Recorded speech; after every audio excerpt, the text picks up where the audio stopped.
political parties, including the Inkatha Freedom Party, the ANC, DA and EFF are set to continue with their election campaigns across the country in an effort to woo voters ahead of the poll in November. To help us unpack more on the local government elections, we have Rekgotsofetse Chikane, author and lecturer at the Wits School of Governance. A happy Sunday to you, and thanks so much for joining us. Yeah, thanks for having me. And that's the issue, right? So our reporter is talking about some of the issues that are impacting people on the ground there in Mpumalanga, and the particular municipality he's in being under administration. Does South Africa have a good governance crisis, or a governance crisis? Because we've got good and bad governance. So do we have a governance crisis? Yeah, so there's definitely a governance crisis across the country, right? The lack of the amount of qualified audits that the country has when it comes to local level governance. And I think the challenge is that a lot of national politics really focuses on the big ministries and really loses that focus on what are the skills capacities that we have on the ground, right? Normal things such as, do you have accountants in that room who know what the job is, know how to function in that department? There's also this belief that if you simply follow PFMA, that you've done your job and that's good enough. And people don't understand that governance is more than that. It's about, if you set targets for yourself, how do you exceed those targets, not just meet those targets? And I think that's the crisis that we have. On the other side, you also have politicking, essentially. And political parties will fight their internal squabbles using government resources, essentially. And then you have this issue where governance then falls apart.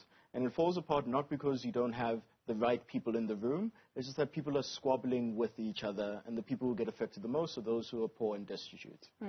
So while squabbling over positions yesterday in KZN, our reporter Nkosi Khona bringing us a situation of the same party but two factions within the same party jostling for a position, yet people do not have access to water, do not have access to basic necessities. How then do we capacitate the chosen leadership in terms of making them understand what good governance is? I mean, it becomes a huge struggle when you put it that way. So South Africans have gotten to the spot where we think that giving water to citizens or getting access to electricity is a very difficult task, when in actuality it's not. In reality, the rest of the world has figured out how to get running water to citizens on a daily basis. Collecting revenue from local government is a normal activity in one way or another, but we've gotten to a point where we think it's a difficult thing, and it makes absolutely no sense in my mind. So then you have to ask the question of, why is that the case? Is it corruption? Right, a lot of people often point towards corruption, and that is, there's a story that my dad used to tell me, which is, South Africa is the type of country where if you give someone 100,000 rand to build a road, they'll steal 90,000 rand and build a 10,000 rand road, which would inevitably fall apart. In the normal world, you would never get that contract again. But in South Africa, people continuously get these contracts, don't maintain the roads, so you have that challenge. I do think there's also a skills gap, right? Having the people with the right skills in local municipalities is an often forgotten art, essentially. And I think that's one thing that national government needs to focus on, and local government as well. But at the end of the day, citizens also have to hold their officials accountable. I'd like us to touch on accountability in a moment, but when you speak of officials who are appointed in positions and they do not have the necessary skills or qualifications, rather, in his State of the Nation address this year, actually, the President did state, the public service is at the coalface of government, and lack of professionalism doesn't just impact service delivery, it also dents public confidence. And that's the quote from his State of the Nation address. That we are aware tells us what? That there's no political will to actually fix this? Yeah. I mean, I don't know if there's no political will. I think it's just misplaced will, right? So if you have at a local government level an official, let's say an internal party fight, an internal party squabble, and you have someone who emerges from that fight, the fact that they emerged from that fight meant that they had particular skills to have a political issue that is resolved and they came out on top. Those skills don't transfer into governance, right? When you're actually governing in a local municipality, it's not about whether you can kick your opponents out of the room. It's about, can we get particular services to citizens on time? I think that's the challenge. And the President is right.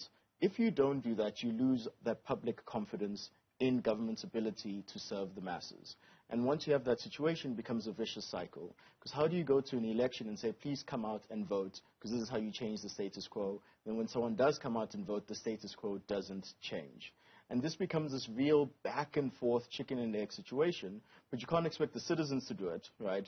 You need to expect the government officials to really get their hands dirty, right? And not dirty in corruption, but get their hands dirty in saying, how do we sort out these issues from a technical perspective?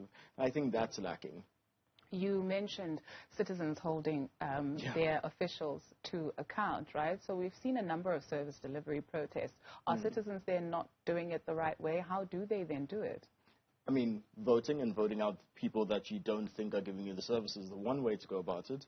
But I think South Africa's idea of holding individuals accountable is a bit skewed. And I think it's because our political system, we're now realizing the faults that it has, that you really can't hold an individual accountable for their actions. It becomes really difficult, and you have to wait on this 5-year cycle. So a really good example is after local elections, many people forget that local governments then have to develop their IDPs, their integrated development plans. And this is where you get your whole community to come together and say, for the next 5 years, this is what we're going to do. Now, the problem that we have is you create this IDP, but there's no mechanisms to hold officials accountable to that IDP.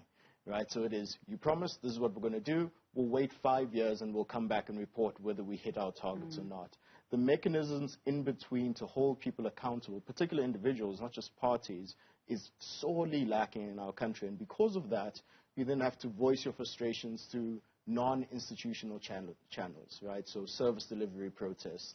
That is a way of saying that the system's kind of failed us and this is the only way we can voice our opinions. Now, it doesn't mean we lose faith in the votes, right? And citizens, I think, have finally gotten a taste, at least in major metros, right? So Tshwane, Nelson Mandela, City of Johannesburg, of this idea of that, yeah, you can change leadership. The question is whether that can happen at other local municipalities in more rural areas where the ANC is quite dominant, where service delivery has just not been happening for years. And I don't know whether the voters have gotten to that level yet. These local elections become not watershed, but quite important in showing whether more rural municipalities are able to say enough's enough. I don't think we're there yet. I don't know when we'll get to that point. But once we get that shift, that people understand that we don't have to be stuck with one option, that if they don't deliver, we can get someone else in, that becomes a really interesting moment of maturity for our democracy. Speaking to Dr. Atina Ngamso yesterday, she pointed out that South Africans have a very abusive, relationship with their leaders or with this country, that it has been 27 years post-democracy. A majority of the people in this country are still living in squalor. Tells you what? It tells me that either we enjoy the status quo or there's something bizarre happening. Now, no one's going to say that they enjoy high levels of unemployment, poverty, inequality, gender-based violence, which then gets me back to the point of there's something bizarre happening in our country that we can't shift the dial. So education, for instance, that the country spends the highest proportion in education almost in the world, yet our education results don't match that type of investment, right? So it's not about we don't have enough money, right? It's about how the money gets utilized. And I think that's the situation that we find ourselves in, where South Africa sits back and says, what more can a citizen do, right, ourselves to change this country? Do we educate our kids ourselves? Do we provide private health care? Because we've now realized that the government is incapable of doing this. But you can't get to that point as well because the government is not going anywhere. It doesn't disappear overnight. So I think there's validity in that argument that it's a bit of an abusive relationship, but it's also one of those, there's a lack of options outside of it, right? It's not like we can divorce the government, essentially. You can change partners, you can find a different political party, but again, we haven't gotten to that tipping point yet. We got a taste of it with coalition governments in major metros. And we also found out that our country is really bad at coalition governments. And that doesn't help spur on confidence in that system. But you have to persist with it nonetheless. So I think the winds of change are blowing in the right direction. These elections will be interesting to monitor to see whether coalition governments maintain, whether you have the DA being able to not have to partner up with the EFF in particular to run a municipality without the headache of two ideological chasms between them. And it will be interesting to observe. In Intercitizenled leadership, right? So when we saw the unfortunate scenes that we saw a couple of months ago where there was looting happening in KwaZulu-Natal, which spread out to some parts of the rest of the country, we did see in Soweto one particular community of Pimville saying, not in our name, it's not going to happen here. And that then influenced everybody else very quickly in Soweto, and it was nipped in the bud, right? So where do we then enter there in taking responsibility and taking ownership of our communities and saying, these are our communities. Yes, I understand that, you know, government still has to do A, B, C, but in the interim, what then do we do to clean up our streets, to take care of, you know, the open fields instead of going and dumping there when there's somebody that's living there next door? I mean, so I've heard this type of question before, but it puts South Africans in an interesting position of take ownership of your municipality, take ownership of your community, which is fine. And you saw that happening. So when the looting was happening, the untold stories were people who didn't go out and loot, right? The untold stories of individuals who said, I know I'm living in poverty, but there's absolutely no reason why I should go loot a hi-fi corporation in any particular way, right? But then you have the situation of if you have unemployment stats at the level that we have them, if we know we're one of the most unequal countries in the world, if you know we're poverty-stricken as well, the majority of South Africans stuck in poverty, to then ask individuals in that position to be like, also you should do what government should be doing is a tough ask, right? That expectation to say, you should be doing this yourselves, you know, go educate yourselves, go, you know, create your own healthcare systems for yourselves. It's a tough ask. It's easier when you're kind of sitting in Sandton and you're like, yes, obviously you guys should go fix it. It's harder when you're in that actual situation. Does that mean citizens shouldn't do it? No. There's multiple examples across the world of community-based organizations that say, government doesn't need to help us clean the streets, right? We can do that ourselves. Government doesn't need us to we do not need government to solve a sewage issue. We can do it ourselves. And I think finding the right balance between the two without asking citizens who already have nothing to then pull themselves up by their bootstraps, we need to find that nice balance between the two. We've got more with you coming up after the break. Rekgotsofetse Chikane, hello again.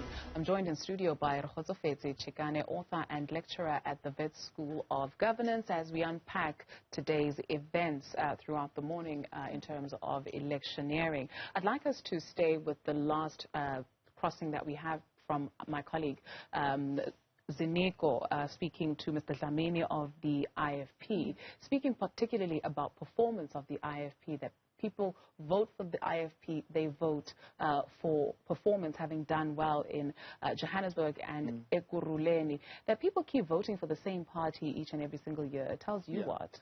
It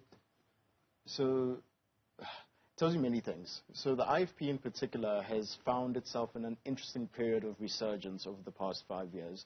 Their performance in both national and local elections has seen improvements in areas where they didn't compete before. And it shows that the IFP has this level of confidence. Now, whether that confidence is misplaced is neither here nor there, but the confidence is there to say, we know that we can play an interesting role in local level politics here, not as running anything, but as he had mentioned in the interview, as a kingmaker of sorts.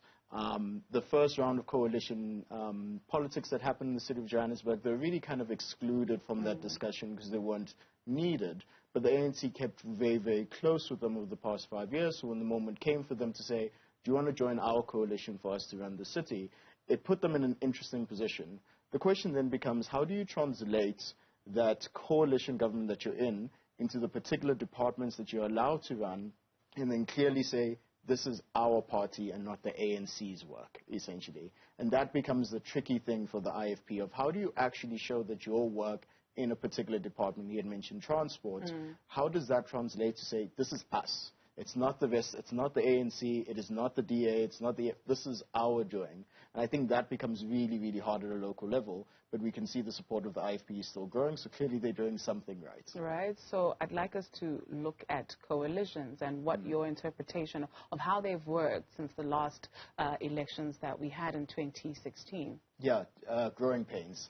Well, we've now realized it's not the first time South Africa had coalitions. Our first coalition would have been in the early 2000s with the DA and with the NP and the ANC in the Western Cape, right? So we're not new to it, but this level of coalitions is particularly new for this country. And what we found out over the past 5 years is that we're really bad at it. All the coalition governments that have started across the major metropolitans across the country have all intentionally failed in one way or another, or the mayor that was there is no longer there and was removed. So you can see that there's that turmoil. And the problem that we have is that your coalition governments aren't formed by political parties who are ideologically aligned with each other. And because of that, when contestation comes, it's harder to bridge that gap. It's harder to say, how do you forgo the values of your party in order to keep governing in a coalition, right? So how do you partner up with someone that you would never really partner up with, but because we need to do this because there's a bigger bad in the room, which for a lot of coalition governments would have been the ANC. So I think the analysis that we see now is that we are learning how to govern in a coalition.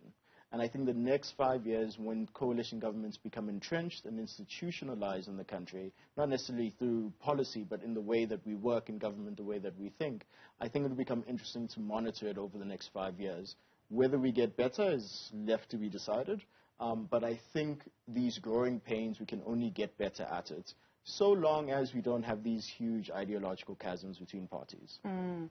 Let's go to KwaZulu-Natal, where we saw the president interacting with Umama there, who was telling him that she's got 5 children and everybody, as well as grandchildren, and everybody's depending on her pension. I just want to get your sense of what you made of that moment. Yeah, I think that moment was like a perfect example of South African politics, both from the idea of extreme poverty, extreme destitution within the country, with a party that's been governing since the age of democracy, right? So on one side, you have the ANC, which no one can really compete with the ANC when it comes to door-to-door campaigning, right? The machinery that they have that can launch 8 weeks before an election is unmatched, it's unparalleled, right? So it means that you can get to pretty much any community that you're in. The flip side of that is that then the ANC is forced to confront with its own ills, right? You're forced to confront with the situation of a grandmother supporting her kids, her grandkids on just her pension by herself. The fact that our kids are unemployed speaks to the problems of massive youth unemployment in this country as well. And I thought it was a perfect example of all the ills of the country, but also the power of the ANC, that even in that situation, even when you know that your pension is supporting your whole family, you're still happy to see the president, right? And that also speaks volumes about the political culture that we have, that a party that can come into an area that's so poverty-stricken to an extent can still welcome the party that they know kind of caused the situation for us. And there's this idiosyncrasy that I don't understand, and I don't think many South Africans do, but I thought it was a perfect example of the problems in the country. There's been murmurs about this, right? So we softly speak about it, election reform. Mr. Dlamini speaks about, a multi-party system, and that essentially being, one of the building blocks of democracy in this country. But is it time that we really spoke about or considered electoral reforms in this country? Does the current system work? No, it doesn't work. So we've now given it a really good look for 27 years, and it is clear the proportional representation in this country just doesn't work at all. In terms of holding officials and individuals accountable, it made sense on the dawn of democracy that you had to make sure that every single South African was represented in the vote, which is why you had the proportional system. So even if you're a small party, the bar that you need to set, the bar of votes that you need to get in order to get a seat in parliament, for instance, is not as high as it would be if it wasn't proportionally based. Local governments is the same, that you have certain individuals who are directly elected and then you get your PR list as well. We're now realizing that that system doesn't work, right? It doesn't translate to the mechanisms that we have in the country about holding people accountable. So I think we need to have a very steep, considered, informed discussion around electoral reform. My particular bias is completely constituency-based, right? Having a system where if you are part of a party, fantastic, live your best life, but I am holding you, Zwelin Kiza, accountable. I'm holding you, Sihle Zikalala, accountable for this particular act, for your particular actions, for the work that you do in my particular area. And I think we're lacking that. So I think the country definitely needs to have this conversation about widespread electoral reform, because if your democratic system has a process of voting that doesn't actually give people the ability to change, to hold people accountable, then it speaks against what the Constitution really is about. And I think the country needs to have that conversation. May we take this moment to also commend some public servants who actually do a fantastic job, right? So you did mention a little bit earlier on that it's not that sometimes you don't have the right people. They may be frustrated by the system and the processes. I think perhaps just a word to the electorate, somebody who's sitting at home and saying, well, why should I even vote? And, you know, the public servant that feels, whew, can I get some shade? I understand that, you know, it's a lot of heat, but we're trying here. Yeah. I mean, so where I work at the School of Governance, the majority of our students are public servants. So I see them day in, day out, the quality of individuals that we have in our public service, right? The quality of individuals who have the skills, who are looking to capacitate themselves, who are looking to get that master's degree so that they do their job better than they were doing it the day before. So there's a whole host of them. The problem that we have is either there's a hard ceiling of you could have all the best skills in the world, but the politics will stop you from eventually becoming a DG, right? You also have the situation of you can't express your skills as well as you could because you're chained by legislation to an extent. So the amount of innovation that you can create in government to solve certain problems is almost hamstrung by red tape, essentially. Right, so you have these quality officials who say there's a hard ceiling. At a particular level, politics will get in the way, and I can't do my job as adequately as I would. And the other aspect is, even when I want to innovate, the policy doesn't allow me to do that. Thank you for understanding already. Rekgotsofetse Chikane, thank you very much for your time this morning. He's a lecturer at the Wits School of Governance as well as an author.